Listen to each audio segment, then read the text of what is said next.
நாங்க மட்டும் சிங்கங்களா? பெண்கள் எல்லாருமே சிங்கங்கள். யாரும் எந்த இடத்தையும் பயப்படக்கூடாது. எதிர்த்து இருந்தாலும் செய்யணும். தமிழ்நாடு முழுக்க இப்படி ஒரு நடவடிக்கையா?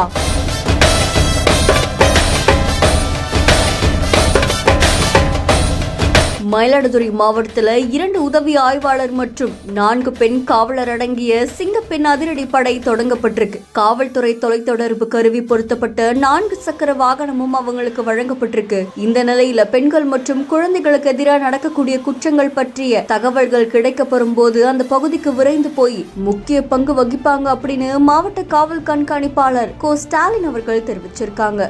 இந்த நிலையில மயிலாடுதுறையில் இருக்கக்கூடிய பல்வேறு பகுதிகளுக்கு அங்க இருக்கக்கூடிய சிங்கப்பெண் அதிரடி படையினர் ரோந்து பணியில் ஈடுபட்டிருக்காங்க. அப்போ பழைய பேருந்து நிலையத்துல கல்லூரி மாணவர்கள் மற்றும் பெண்கள் கிட்ட பெண்கள் பாதுகாப்பு குறித்து ஆலோசனை வழங்கியிருக்காங்க. உதவி எண்ணான 181 அப்படின்ற எண்ணுக்கு அழைக்க சொல்லியிருக்காங்க. பெண் குழந்தைகள் தொடர்பான புகார் தெரிவிக்கணும்னா 1098 அப்படின்ற எண்ணுக்கு அழைக்கலாம் அப்படின்னு தெரிவிக்கப்பட்டிருக்கு. தமிழ்நாடு முழுக்க பல்வேறு இடங்கள்ல சிங்கப்பெண் அதிரடி படை களம் இறங்கி இருக்கிறது பலரையும் நிகழ்ச்சியில ஆழ்த்தியிருக்கு.